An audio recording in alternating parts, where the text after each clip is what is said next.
brought to you by V-Guard, a product by Sensodyne and Vimal. We are Zubal. જોયું તેમ કેટલાક જિલ્લાઓમાં વરસાદ જોવા મળ્યો અને અનેક જગ્યા એવી હતી કે જ્યાં કરા પણ પડ્યા. વરસાદને લીધે ગરમીથી રાહત ચોક્કસ મળી તો ખેડૂતોને નુકસાન થઈ રહ્યું છે. ઉનાળામાં વરસાદ વરસતા પ્રભાવિત વિસ્તારના લોકો ડબલ સિઝન અનુભવી રહ્યા છે.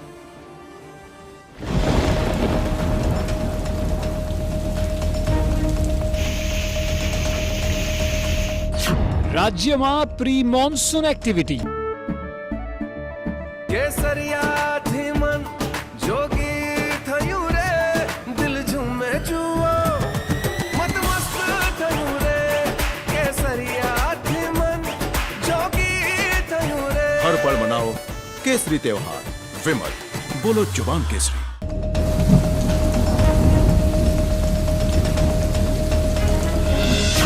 કેટલાય વિસ્તારોમાં વરસાદ,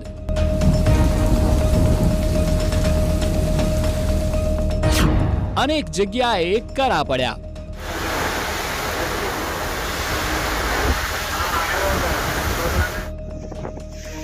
આ ચાર દ્રશ્યોને જુઓ.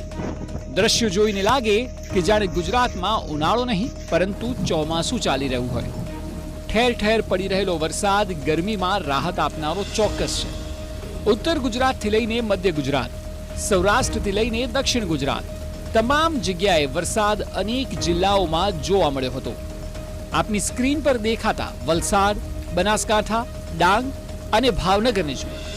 દિવસ દરમિયાન વાદળછાયા વાતાવરણ બાદ અહીં ભારે વરસાદ જોવા મળ્યો હતો.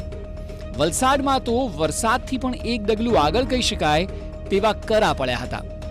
આ કમોસમી વરસાદ નહીં પરંતુ રાજ્યમાં પ્રી મોન્સૂન એક્ટિવિટીના ભાગરૂપે વાતાવરણ બદલાયું હોય તેવું ચોક્કસ લાગી રહ્યું છે.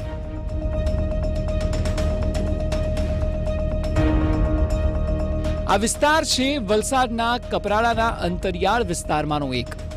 અહીં તો કરા સાથે વરસાદ જોવા મળ્યો હતો. ભારે ગરમી વચ્ચે કમોસમી વરસાદને લઈને ઠંડક પણ પ્રસરી હતી. જ્યારે કે પવન સાથે પડેલા વરસાદને લઈને ગિરનારા ખાતે આશ્રમ શાળા જે આવેલી છે ત્યાં નુકસાન પહોંચ્યું હતું. કપરાડાના ગિરનારા અને હુડા ગામ તેમજ કપરાડાના અંતરિયાળ વિસ્તારમાં કરા સાથે વરસાદ જોવા મળ્યો હતો. ભારે પવન સાથે પડેલા વરસાદને લઈને આશ્રમ શાળાના પતરા પણ ઉડી ગયા હતા. આ તરફ સવારથી જ અંબાજી પંથકના વાતાવરણમાં પણ અચાનક પલટો જોવા મળ્યો હતો. અસહ્ય પડી રહેલી ગરમીને ભારે ઉકળાટ બાદ વરસાદી માહોલ બરાબર જામ્યો હતો. સતત ગરમીનો માર સહન કરી રહેલા અંબાજી પંથકના લોકો માટે આ દ્રશ્યો એક રીતે તો કોઈ રાહતથી ઓછા નહોતા. કારણ કે વરસાદી છાંટાથી વાતાવરણમાં આંશિક રાહત જોવા મળી અને લોકોએ પણ એક રીતે તો હાશકારો અનુભવ્યો હતો. આ તરફ ડાંગને જ જોઈ લો. ડાંગમાં વરસાદ એવો વરસ્યો કે ખેતીવાડીને મોટું નુકસાન પહોંચ્યું છે. જો કે હવામાન વિભાગની આગાહી મુજબ ડાંગ જિલ્લામાં 1-2 દિવસથી નહીં પરંતુ સતત 4 દિવસથી જ કમોસમી વરસાદ જોવા મળી રહ્યો છે. વાવાઝોડા અને બરફના કરા સાથે વરસાદને પગલે ખેડૂતોને રડવાનો વારો આવ્યો છે. અને ખાસ કરીને રવિવારે જે વરસાદ પડ્યો તે વરસાદ બાદ કેરી પકવતા ખેડૂતોને ભારે નુકસાન પહોંચ્યું છે. વાવાઝોડામાં કેટલીક જગ્યાએ કેરીઓ પણ પડી ગઈ, જ્યારે બરફના કરાને કારણે કેરીના ફળ ઉપર ડાઘ લાગી જતા હવે પાક સંપૂર્ણપણે નિષ્ફળ જાય તેવી ભીતિ ખેડૂતોને સર્જાઈ છે.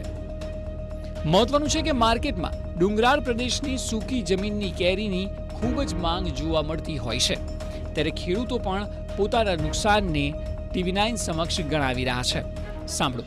અને મારા ખેતરમાં 100 આંબાની કલમ છે, તો આમાં અડધી રાજાપુરી છે, અડધી કેસર છે. અને કાલના દિવસે વાવાઝોડ અને બરફ પડતા મારા ખેતરમાં આંબામાં બહુ નુકસાન થઈ છે. આંબા પડી પણ ગયા અને આંબાને ઉપર છે ત્યાંના બરફ પડી ગયા એટલે મારા પાકવામાં આ વર્ષે મુશ્કેલ છે અને વેચવામાં પણ મારે મુશ્કેલ છે. મારી બહુ નુકસાન થઈ ગઈ. દર વર્ષે મેં 1 થી 1.5 લાખના આંબા વેચી અને આવક મેળવતા હતા, પણ આ વર્ષે મારું નુકસાન થઈ છે, બહુ નુકસાન થઈ. આ વર્ષે જોતા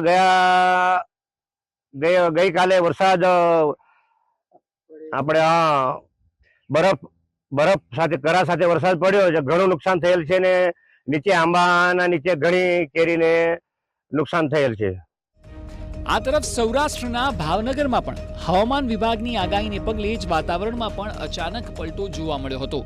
ભર ઉનાળે જિલ્લાના અનેક તાલુકામાં સ્વચ્છ દેખાતા આકાશમાં વાદળો છવાયા હતા, તો વળી સિંહોર અને તાલુકા પંથકમાં વાતાવરણમાં ભારે પલટો પણ જોવા મળ્યો હતો અને અહીં વરસાદ પણ વરસ્યો હતો.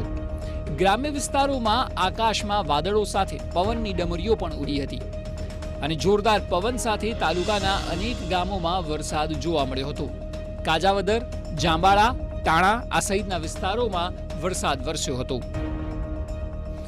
એટલે એક રીતે ચિંતાજનક બાબત એ છે કે કેરી જેવા પાકને નુકસાન થયું છે, ત્યારે રાહતની વાત એ છે કે જે અસહ્ય ગરમી પડી રહી છે તેનાથી પ્રભાવિત વિસ્તારોમાં લોકોને રાહત મળી છે. આ 4 જિલ્લાઓમાં ગરમીનું પ્રમાણ ઘટ્યું છે.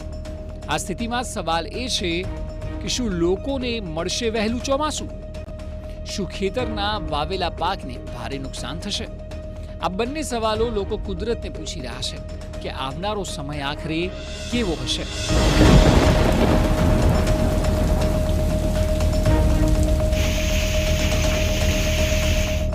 Bureau report ટીવી9.